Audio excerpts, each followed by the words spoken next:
I was actually about 13 years old and a big hockey fan, and that's not really saying much about the kids of my age in Russia because hockey was big. Hockey was big on TV. TVs weren't big. I vividly remember our TV was about this big, black and white. But we could see what was going on, and that was enough. And everybody would gather around TVs and watch the hockey games, of course, because of the time difference, like an 8-hour time difference. So it was really, really late at night. And nevertheless, everybody stayed up, and we expected the reward. We were going to those Olympics thinking that it was going to be a cakewalk. I remember the game started, and I wasn't really concerned about are they going to win or not. I actually wanted to make sure that they win in style. Because who were playing against them? College kids, literally.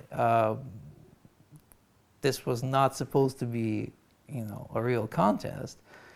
So, and of course, I'm 13 years old, so when things don't exactly work out the way you think they expect to work out, it's like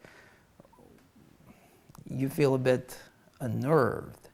But that was probably the first time where I saw that, the super skill may not be everything. Tretyak, who was the Soviet Union goalie, and I think universally considered to be one of the best ever to play the game, not just in Soviet Union, but anywhere, was replaced by Myshkin, who was a very good goalie himself, but not in Tretyak's league. But at the same time, I remember thinking, that's what happened last year, because Myshkin was actually the goalie who played that game that Soviet Union won 6-0 against the NHL All-Stars, and he had a shutout. So I was thinking, that's not bad. Now, Myshkin is going to come in and take care of business, and that's about all I remember, because after that, like when things aren't happening the way you expect them to, the whole thing was kind of like in a blur, because I was watching something I was not expecting to see.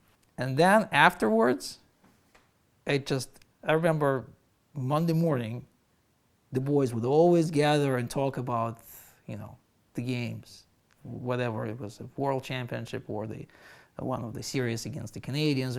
We didn't want to touch it. It was like almost a taboo. Did not feel like this was anything worth talking about. Embarrassment, just general frustration, and let's just forget the whole thing. It was more of an emotional, I think, moment, and largely for the guys who won, because that gave them something to to cherish. For Soviets, it was probably just okay. It's something to accept and move on and not worry about it. But I wouldn't say it was like a national wound that was just festering there for years. No, I don't think it ever shook the foundation of belief of the country and their hockey players.